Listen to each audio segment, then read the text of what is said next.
va donner la parole à Sylvain Audureau. Sylvain Audureau est né après 1962. Il est entrepreneur et il est chercheur sur les questions d'entreprise. Il a publié une thèse de doctorat sur la transmission de l'entrepreneuriat dans des générations, donc, et notamment des générations de Français d'Algérie. Et il a écrit un très beau livre que vous pourrez trouver en librairie et dont il va tirer l'essentiel pour nous parler de l'esprit pionnier en Algérie. Merci. Merci. Bonjour, je vais effectivement, l'objectif de cette première conférence introductive vise à traiter d'une dimension culturelle assez inédite, c'est celle dont se réclament de nombreuses familles françaises d'Algérie, dans la revendication d'une tradition pionnière. Donc nous allons évoquer évidemment tous les termes que cela peut poser. Je vous propose de nous organiser en 3 temps. Dans un premier temps, eh bien, nous exposerons quelques points de repère autour de cette notion de tradition pionnière. Nous verrons ensuite ce qui pose débat, et notamment ce qui pose débat dans le domaine de la recherche. Et puis enfin, je vous propose d'ouvrir finalement l'avenir et nous questionner sur la pérennité possible de cette notion dans la culture des Français d'Algérie. Je précise que les illustrations que j'ai utilisées dans ce petit visuel sont issus de l'auteur et dessinateur de bande dessinée, Jacques Ferrandès, qui m'a gentiment autorisé l'utilisation. Son témoignage va avoir lieu dans quelques minutes suite à ma conférence. Alors, de quoi parle-t-on lorsqu'on parle de tradition pionnière? Eh bien, première question à se poser, c'est de savoir comment apparaît le recours à cette notion dans le temps. Alors, son usage se développe plutôt au début des années 60, au moment de l'indépendance de l'Algérie. Je rappelle le contexte. Le choc du départ, les difficultés d'installation et puis les difficultés aussi parfois de l'accueil, qui n'est pas tout à fait toujours celui attendu par les Français d'Algérie, il faut le rappeler, et qui va être, ce groupe social va être déstabilisé, en tous les cas, par le regard porté par la métropole à l'époque, ce qui va avoir évidemment un certain nombre d'incidences, ce sentiment de devoir faire face à un certain nombre d'a priori ou un sentiment d'incompréhension, et bien, de fait, la notion de tradition pionnière va participer à l'époque, en tous les cas, à la reconstruction de conditions d'une estime de soi qui est ébranlée à l'époque par ces fortes difficultés, et un réflexe identitaire va s'opérer qui apportera un certain nombre de points de repère à l'époque dans cette période d'indécision, qui sera porté par un certain nombre d'associations de Français d'Algérie dans les années 1960 et 70, notamment, je vous rappelle, dans une revendication progressive d'une volonté d'indemnisation des biens laissés en Algérie. Alors, existe-t-il pour autant une vision historique des Français d'Algérie, ou dit autrement, quels sont les points de repère historiques partagés à l'époque par ce groupe social? Eh bien, les Français d'Algérie finalement avaient peu de conscience collective de leur histoire à l'époque. Il faut savoir qu'on a affaire à une histoire très courte, 130 ans, donc c'est pas très long. Une même famille, nous parlions tout à l'heure avec mon voisin, l'arrivée de ses aïeux en Algérie, eh bien, au maximum, ce sera 6 générations qui peuvent être concernés. Donc ça veut dire une histoire assez courte avec peu de recul, évidemment. Je ne parle pas des familles juives ou musulmanes qui étaient présentes sur place depuis plusieurs siècles. Alors une histoire faite de réalités très paradoxales. D'une part, la Troisième République, on l'a vu au travers de certaines images, on va valoriser l'œuvre coloniale et la mission civilisatrice de la France en Afrique du Nord, mais pour autant, eh bien, le projet colonial réel de la France n'a jamais été véritablement très clair pour tout le monde, il faut le rappeler. Et puis, lorsqu'on travaille sur la mémoire des Français d'Algérie, eh bien, on s'aperçoit qu'ils n'ont pas de vision forcément très claire, ou ils n'avaient pas de vision très claire de cette histoire qui était souvent une histoire tourmentée en Algérie. d'Algérie et maniant finalement une absence assez importante de représentation collective. Donc il faut savoir que le départ d'Algérie évidemment fut un révélateur, et ce que nous rappelle l'historienne Joëlle Hureau très très précisément. Il pose brusquement un certain nombre de questions, et notamment autour de l'héritage et des racines. Et que reste-t-il lorsque l'on a tout perdu? Eh bien, il reste la culture. Et la culture, à l'époque, pose des questions évidemment inédites. Qui sommes-nous? Que reste-t-il de cette histoire? Et que partageons-nous, en tous les cas? Voilà. Donc c'est dans ce contexte que s'inscrit, en tous les cas, cette arrivée, ou cet usage beaucoup plus important de la notion de tradition pionnière. Alors, peut-on parler de dimension transgénérationnelle? Je rappelle le thème de cette conférence, c'est l'esprit pionnier et son prolongement en métropole. Alors, on entend par transgénérationnel l'idée selon laquelle, finalement, une dimension, ou des dimensions plutôt inconscientes, transiteraient de génération en génération, et que nos destinées, finalement, pourraient être déterminées, plus ou moins, selon l'histoire ou la psychologie des générations qui nous ont précédées. Alors, est-ce que c'est une lubie ? Non, c'est une perspective qui est assez largement fondée. Alors, dans le domaine de la psychologie, ou de la généalogie, mais aussi dans des approches sociologiques ou ethnologiques. Les travaux de Durkheim, par exemple, ou de Lévi-Strauss nous ont montré que nos conduites individuelles sont largement dictées par des grands phénomènes collectifs. Et il ne faut pas oublier les travaux de Pierre Bourdieu, qui finalement nous a expliqué que nous sommes des produits constitués à la fois par des structures sociales, politiques, culturelles, évidemment économiques. Et puis Bourdieu utilisait un terme qui s'appelle l'habitus. Et l'habitus, c'est quoi? Ça signifie l'incorporation profonde d'un certain nombre de techniques qui sont acquises, de règles morales, d'éducation, des formes d'apparence physique. L'accent des pieds noirs au début des années 60 en était une expression à l'époque. Et puis je rappellerai aussi que il y a une approche historique, notamment soutenue aux États-Unis, autour de l'histoire orale.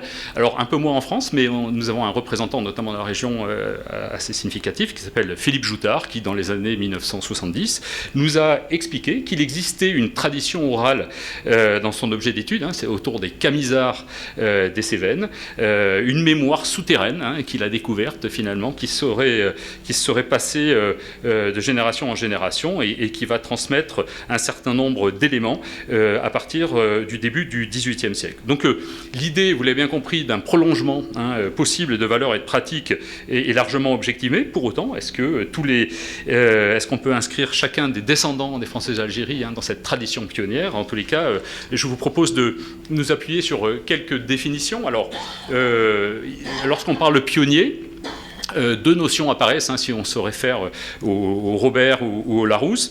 D'abord, la notion de défricheur, donc c'est un colon qui va s'installer sur des terres inhabitées. Et puis, deuxième élément extrêmement important, c'est la personne qui ouvre la voie. Et notamment, c'est une personne qui va, selon les théories, s'engager dans une voie nouvelle. Et c'est pas anodin, parce que les définitions historiques de ces différents dictionnaires nous montrent assez rapidement des références avec les pionniers du Far West, évidemment, et l'Amérique du Nord.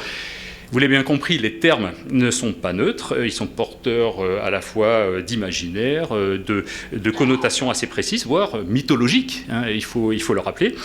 On parle de défricheurs, de colons, de conquérants, de bâtisseurs, de fondateurs, d'innovateurs, et par extension, un certain nombre de valeurs vont être accolées à cette notion de tradition pionnière. C'est des valeurs de bravoure, l'esprit d'aventure, c'est les valeurs de réussite, l'envie d'entreprendre, le sens de l'innovation, une volonté de réussir, et puis des capacités particulières d'adaptation, d'enracinement, faculté d'intégration ou de rebond dans un contexte donné. Donc tout ça va avoir une incidence extrêmement importante, vous l'avez bien compris, sur les représentations que l'on va porter autour de l'entrepreneur français d'Algérie.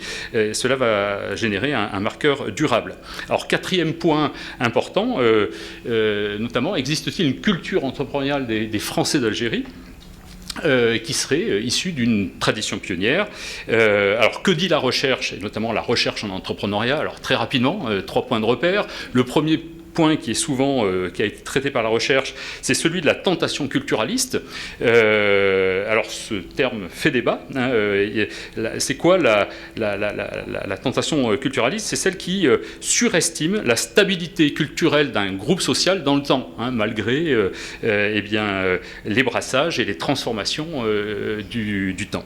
Hein. Donc ça a été un point largement discuté dans la recherche mondiale. Il y a eu des recherches qui ont été faites, notamment sur les entrepreneurs de la diaspora chinoise. Bon, dans ça, on ne s'est jamais vraiment mis d'accord sur quelque chose de tout à fait fondé. Deuxième point aussi qui fait largement débat, c'est celui des traits, les traits qui seraient caractéristiques d'un entrepreneur. Donc on entend par traits les caractéristiques et aussi les valeurs culturelles qui sont portées ou par un individu ou par un groupe d'individus qui viseraient à entreprendre. Et évidemment, alors il y a eu pas mal de recherches dans les années, on va dire, de 50 à 1980, et puis depuis une vingtaine d'années, c'est une piste qui est complètement abandonnée. On a prouvé tout et son contraire en la matière. Dernier point qui fait à peu près l'unanimité, qui me paraît important de retenir, c'est les réalités familiales, qui sont des vecteurs tout à fait déterminants, à la fois dans la volonté et la capacité d'entreprendre. Donc, dit autrement, statistiquement, la probabilité qu'une personne entreprenne un jour est d'autant plus reliée au fait que ses parents ou ses grands-parents, eh bien évidemment, se sont lancés dans l'aventure dans les générations précédentes. Et ici, on va traiter de deux notions qui sont le capital social et l'exemplarité, dont nous reparlerons évidemment dans les minutes qui viennent. Alors, qu'est-ce qui fait débat dans la recherche? Le premier point, c'est la tradition pionnière qui serait, avant tout, le produit d'une stratégie identitaire. Alors ça, c'est une thèse qui est notamment portée par Éric Savarès, qui est professeur de sciences politiques et spécialiste des questions coloniales.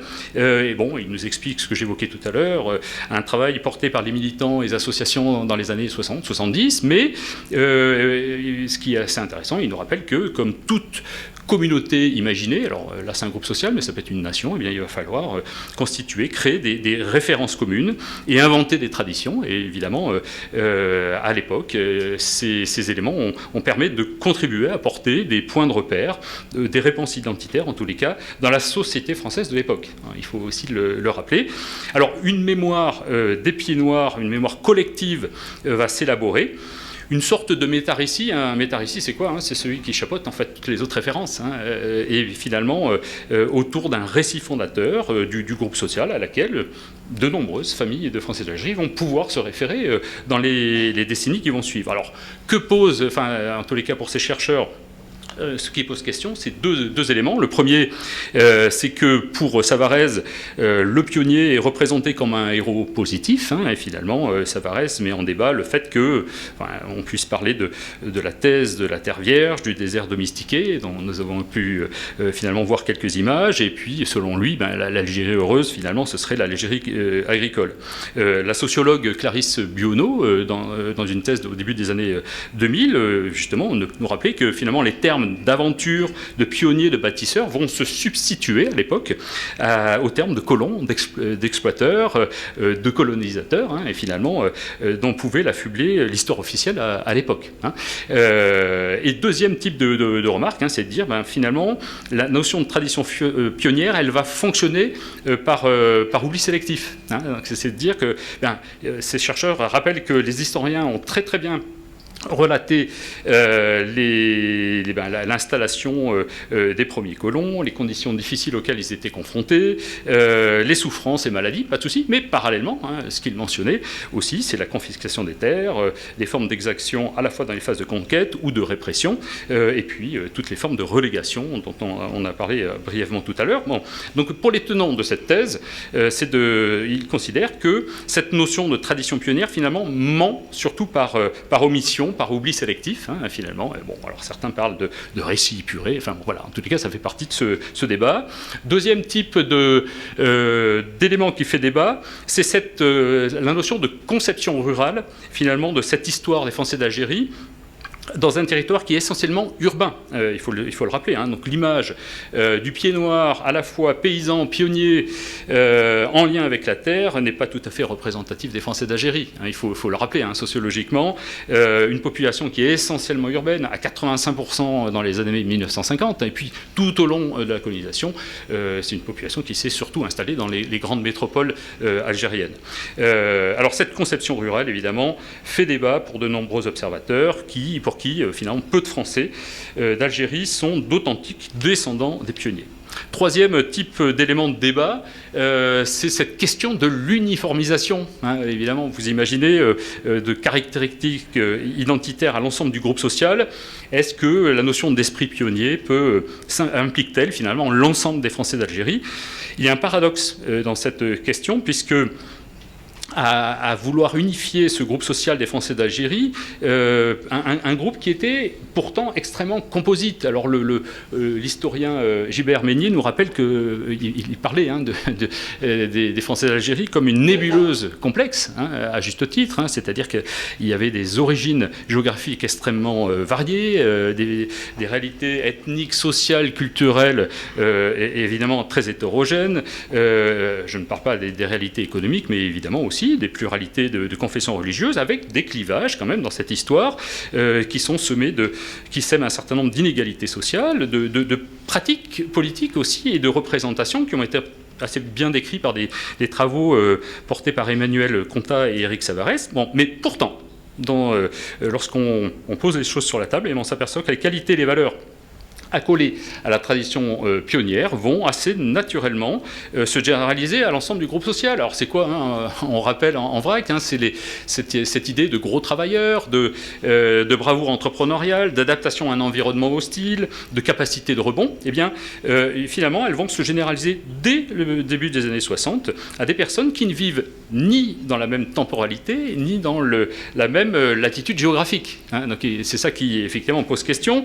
Finalement, ça va s'appliquer à l'ensemble des générations, et ces caractéristiques héréditaires vont, pour certains, devenir inhérentes à l'identité pied noir. Alors, vous l'avez bien compris, là, on évoque hein, une tentation culturaliste, hein, je reprends le terme de tout à l'heure, qui fait débat, hein, qui est discutable, évidemment. Il ne faut pas oublier, dans ces 60 ans d'histoire hein, qui nous séparent de l'indépendance de l'Algérie, les effets à la fois de brassage et d'hybridation qui ont eu lieu. Je fais référence à 3 points assez simples. Hein. C'est l'éclatement géographique des familles dans des régions extrêmement variées. Même si 60% des Français d'Algérie sont regroupés dans le sud de la France, les familles ont été quand même éclatées dans différentes régions. Il y a eu une évolution significative et structurelle de la famille traditionnelle, et puis dans un contexte de forte mixité avec des conjoints non issus du groupe social pied noir, les batos, hein, c'est ça bon, voilà.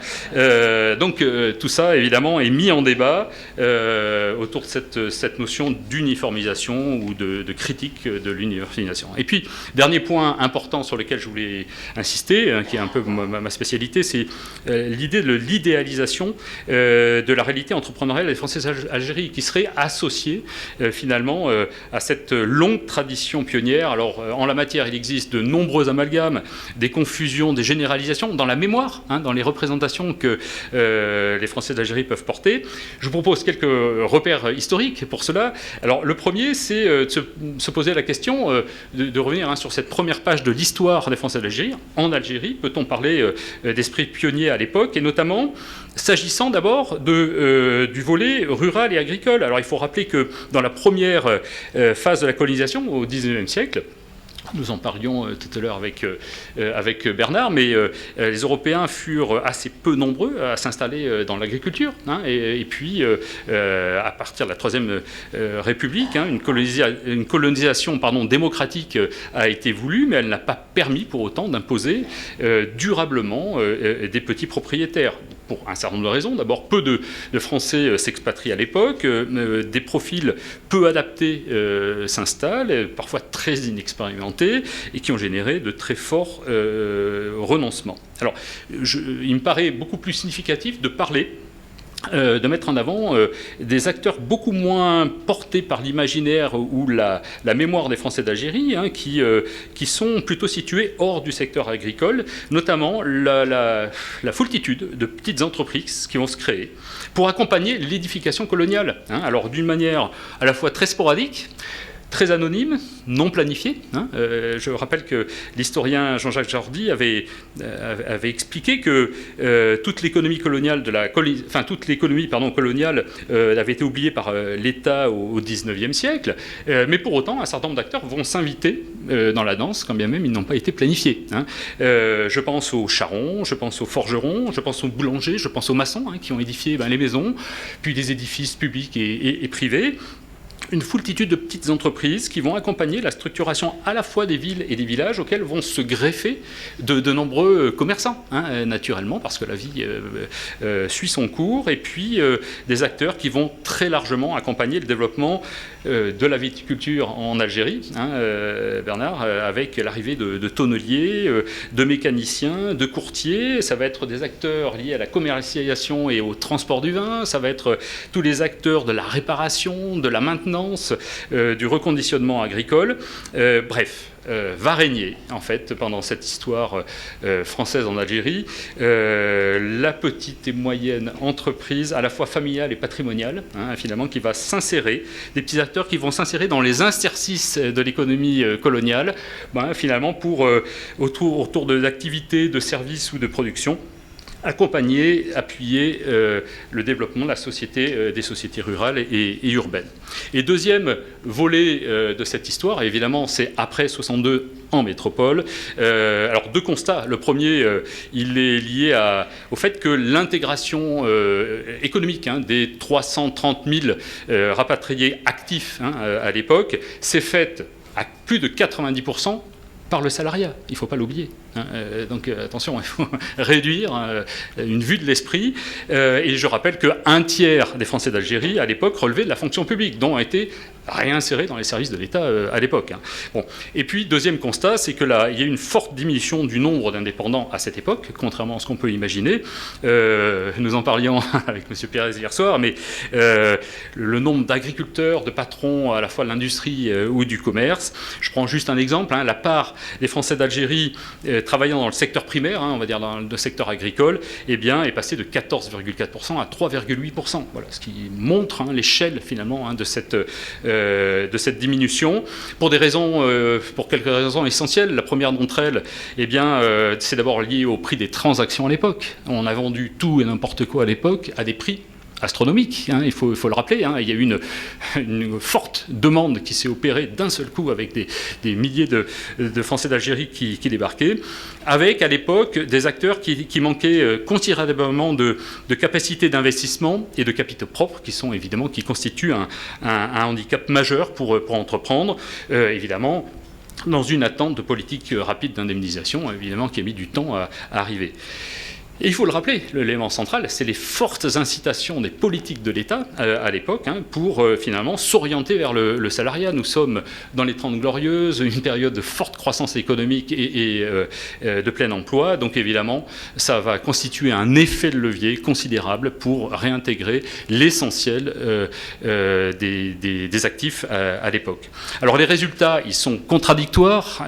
D'abord, je voudrais quand même rappeler évidemment ce qui a souvent été révélé, c'est les importants résultats obtenus, alors souvent autour de réussites emblématiques qui ont été portées par des articles ou académiques ou grand public, hein, donc il y a eu beaucoup d'illustrations, la télé y a beaucoup contribué dans les années 60-70 aussi, mais je voudrais aussi qu'on n'oublie pas l'ensemble des réussites très anonymes, parfois beaucoup plus prosaïques, hein, qui ont été portées par un très large public d'entrepreneurs. Alors à l'époque, évidemment, on mettait en avant des populations qui étaient à la fois jeunes, dynamiques, qui utilisaient des techniques assez nouvelles. Je pense au cas de l'agriculture, par exemple. On a eu beaucoup d'illustrations sur des formes d'agriculture novatrices dans les sud-ouest, sud-est, Corse, notamment avec des expériences basées sur une mécanique beaucoup plus importante que la moyenne, hein, des expériences à la fois techniques et commerciales tout à fait originales. Ok. Pour autant, je vais parler du revers de la médaille, le bilan qui est aussi très sévère en termes de résultats. Il faut se rappeler qu'il y a eu un déclassement social très important à l'époque pour tous les Français de l'Algérie, et particulièrement aussi pour les entrepreneurs. Donc, ils n'échappent pas évidemment à la règle. Je vous prends 2 exemples pour illustrer cela. Seuls 30% des agriculteurs dont nous parlions hier soir sont en mesure de rembourser leurs dettes à l'époque, et puis 50% ne le pourront jamais. Et si je prends le cas des commerçants, il faut savoir qu'en 1969, 60% des commerçants ont des arriérés d'impayés, et il va falloir créer à l'époque une caisse de consolidation qui transformera les créances en prêts à long terme pour sauver un certain nombre d'acteurs économiques. Il faut le rappeler. Alors, pour autant, je voudrais rappeler deux choses. C'est que il y a eu aussi des limites. Je voudrais le rappeler, en tous les cas, c'est ce que mon travail a pu exposer, des limites de l'esprit pionnier dans cette histoire, et notamment autour, là je sors des éléments statistiques pour rentrer dans des études plus qualitatives que j'ai pu mener, et qui montrent finalement, qui permettent de comprendre en profondeur le parcours des individus, la réalité à la fois de leur réussite et de leur échec. Pourquoi on a échoué à un moment. Alors au-delà des éléments que j'ai exposés tout à l'heure, mais cela fait apparaître notamment un point important, c'est que se référer à des valeurs, à ce type de valeurs, et notamment pionnières, n'a pas toujours été une réussite. Alors, je ne généralise pas, mais pour un certain nombre d'acteurs, en tous les cas, cette mémoire référentielle est devenue petit à petit parfois une mémoire un peu encombrante, en tous les cas. On va être prisonnier parfois de son passé, de ce côté pionnier de ses ancêtres. Et notamment, on s'aperçoit qu'il y a des formes de reproduction assez fréquentes de modèles établis en Algérie, alors qui ont très bien fonctionné en leur temps, mais qui, dans un autre contexte économique, évidemment, vont rencontrer un certain nombre de difficultés, et surtout l'utilisation d'un certain nombre de records, de ressorts, de facteurs clés de succès. Ce sont les fortes solidarités familiales, le dévouement entrepreneurial, le travail acharné, qui avait très bien fonctionné en Algérie, mais là, qui va trouver un certain nombre de limites. Et je ne voudrais pas oublier 2 éléments extrêmement importants. C'est d'abord le difficile rebond des anciens. Donc c'est la génération des quinquas à l'époque, dans les années 60. C'est ceux qui étaient la génération qui était en responsabilité en Algérie, et qui a dû rebondir économiquement, parfois en entreprenant, et qui non seulement étaient dépositaires de ce que toute la famille avait souvent construit en Algérie, où se sentait dépositaire d'eux, mais va rencontrer les problèmes inédits que j'ai évoqués. Et je ne voudrais pas que l'on sous-estime les conséquences, notamment psychopathologiques, et notamment les conditions, les pathologies d'adaptation professionnelle qui ont pesé à l'époque, et je pense qu'il y a un objet de recherche tout à fait important à creuser en la matière. Alors, pour être tout à fait complet, il faut rappeler aussi qu'il y a eu des dynamiques entrepreneuriales transgénérationnelles. En tous les cas, c'est ce qui apparaît dans ce travail. Il existe des dimensions collectives de cette mémoire entrepreneuriale. C'est une réalité, autour d'un capital symbolique qui se transmet de génération en génération. Il y a des valeurs, il y a des croyances, il y a des savoirs. Ça ressort très très bien de ce travail de reconstitution des parcours familiaux sur plusieurs générations. Et alors, à titre d'exemple, ça peut prendre un certain nombre des formes tout à fait originales. Dans le livre que tu as exposé, Hubert, notamment, je cite un certain nombre d'histoires où des entrepreneurs vont réaliser le rêve non abouti de leurs ancêtres.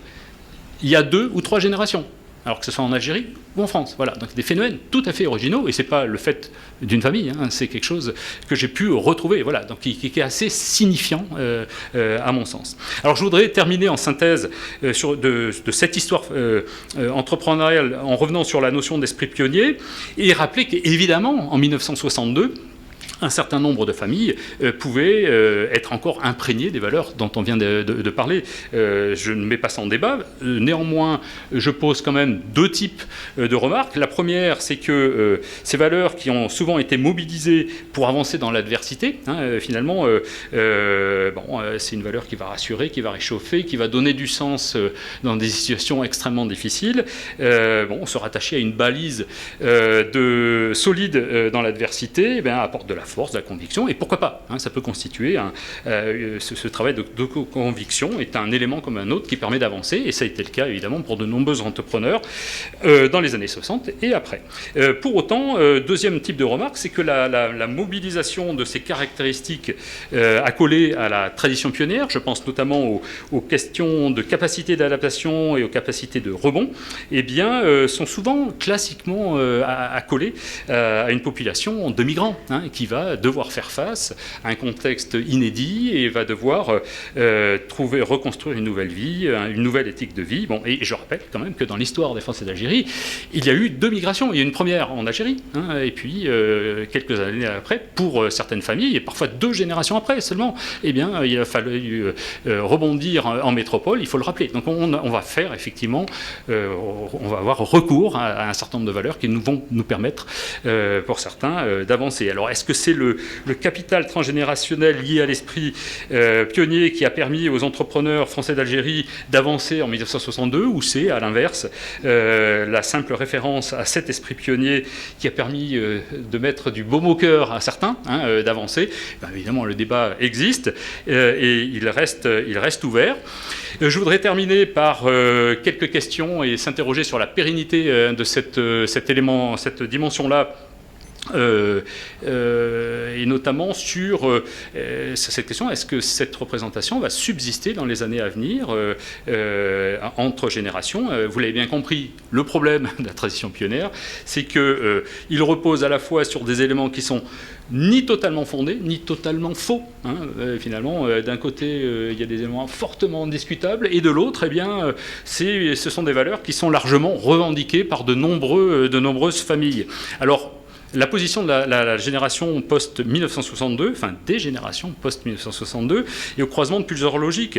Alors, je m'appuie sur aussi des enquêtes qualitatives que j'ai pu mener, mais ce qui fait apparaître, évidemment, s'agissant de la première génération, grosso modo, c'est celle qui est née dans les années 60-70, donc la mienne, et qui a déjà pris, de fait, pour une partie d'entre elles, une certaine distance avec cette histoire, et qui a décidé, pour pas mal d'entre eux, de ne pas se laisser étouffer par cette histoire de ses parents, parfois endosser des souffrances qui sont non exprimées par leurs parents, et puis pour les enfants d'entrepreneurs, on sait ce que ça veut dire. On a vécu ces années 60-70 qui n'ont pas été évidentes à porter. Voilà, donc il y a dans une même fratrie des réactions très différentes, avec des positionnements très différents.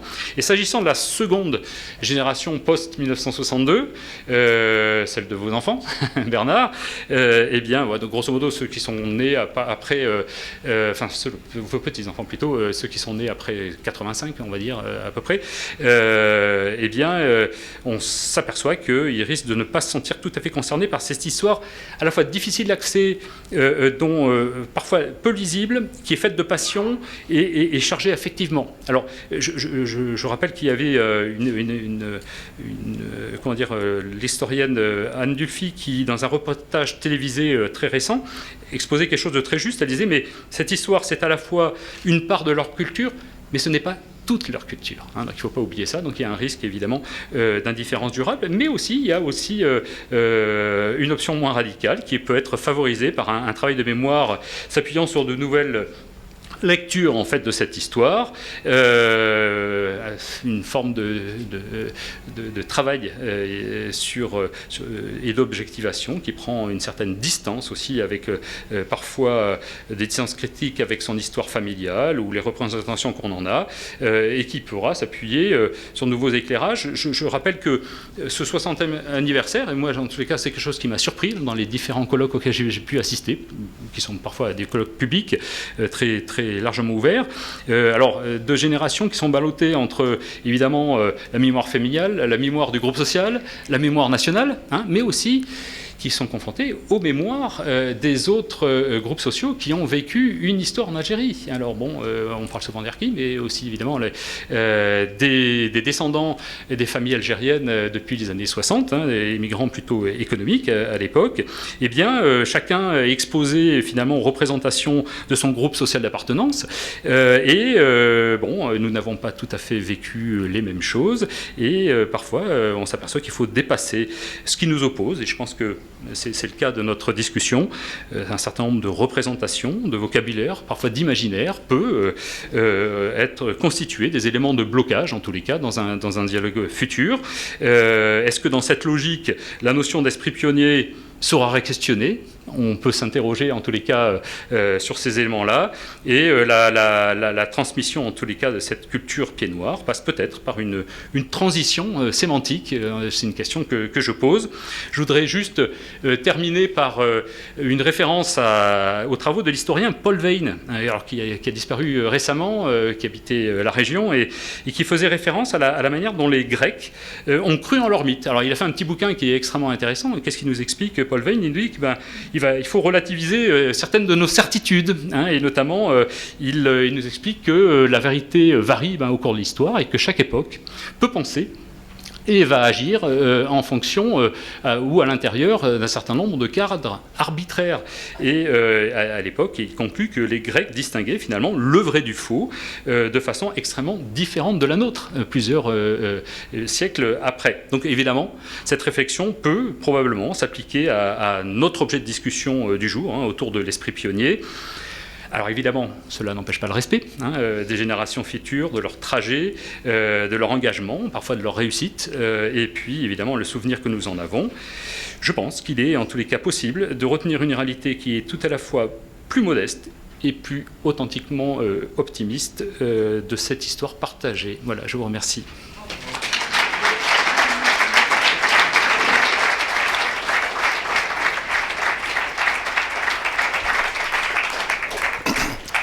Merci Sylvain de cet éclairage qui nous fait entrevoir infiniment plus de choses que l'on pouvait supposer lorsque l'on dit esprit pionnier. Tu as respecté les temps et tu as même gagné 5 minutes, donc il nous reste une possibilité pour une ou deux questions courtes et une réponse courte. On va écarter. Bon, voilà, je reprends. Je vous remercie beaucoup pour votre conférence. Alors, j'avais 2 questions à vous poser. Peut-être que la deuxième sera plus une remarque. La première question, comment expliquez-vous? Vous avez bien décrit, en fait, la variété de cette population d'Européens d'Algérie. Il faut parler aussi du Maroc et de la Tunisie. Vous ne l'avez pas évoqué, mais effectivement. Pourquoi est-ce que dans la mémoire collective des Français, finalement, l'image du colon exploiteur est demeurée majoritaire et finalement, on a peut parler dans cette mémoire collective et de cette variété de la population pied noir qui faisait ou dans laquelle on trouvait des gens du peuple. Voilà, ça c'était ma première question. Et ensuite, vous avez évoqué effectivement les clivages qui peuvent exister aujourd'hui entre ces différentes populations, donc les descendants des pieds noirs, dont je fais partie, les maghrébins et les harkis. Donc, alors moi j'aimerais savoir en fait, plutôt que vous avez parlé de clivage, peut-être ne pensez-vous pas qu'il faudrait enseigner une histoire commune, parce qu'il y a une histoire commune quand même avec effectivement les maghrébins, les descendants de ces maghrébins, les harkis et les pieds noirs, et aussi la communauté juive. Donc je pense que peut-être qu'il faudrait insister plus sur cette histoire commune et partagée dont vous avez parlé à l'issue de votre conférence, pour essayer d'enseigner une réalité historique. Voilà, c'était mes 2 questions. Je vous remercie. Oui, merci.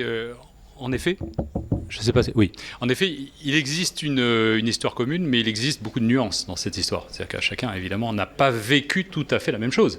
Donc ça, il faut le respecter. Évidemment, c'est tout ce qui se joue, en tous les cas, je pense, dans les années à venir. Et notamment, il y a eu plusieurs temps. Il y a eu le temps de l'oubli dans les années 60 de cette histoire. Il a fallu regarder devant, avancer. Il y a eu le temps ensuite, grosso modo, à partir des années 80, le temps de l'histoire, de la reconstitution historique. Donc beaucoup d'historiens ont travaillé et finalement ont largement, je pense, labouré le sujet, même s'il reste encore plein d'ouvertures à opérer. Et puis c'est le temps de la mémoire aussi. Donc à l'époque, on va dire, des années 80 jusqu'aux années 2010, 2015, eh bien, les mémoires ont fait valoir leur point de vue, donc des points de vue qui divergent parfois assez significativement progressivement. Et peut-être que justement, on arrive à un troisième temps, et en tous les cas, moi c'est celui que j'appelle de mes voeux, hein, c'est-à-dire que d'un nouveau travail autour d'une mémoire un peu plus apaisée, hein, qui va être... bon, voilà, moi je respecte tout à fait le point de vue des mémoires qui ont été exposées précédemment, mais je pense qu'aussi il faut penser à ceux qui suivent, et finalement ils sont porteurs aussi peut-être d'un nouveau travail. En tous les cas, moi je pense que 60 ans, c'est bien de le fêter, mais il faut peut-être passer à autre chose. Et moi, j'étais assez surpris et choqué d'une chose, c'est que j'ai assisté à beaucoup de conférences, vous savez, des conférences publiques, à l'occasion de ce 60e anniversaire. On ne parle que uniquement de ce qui nous sépare. Uniquement.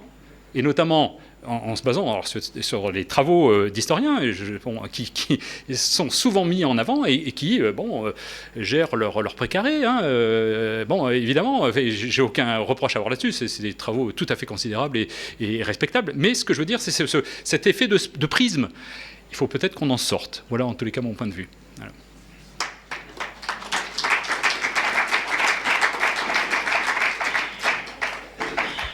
Merci. Voilà, j'ai une petite réflexion. Je suis là. Oui. Voilà, je suis je suis Gisèle Ambrosino, présidente de plusieurs associations Pieds Noirs, secrétaire générale d'une association de harkis.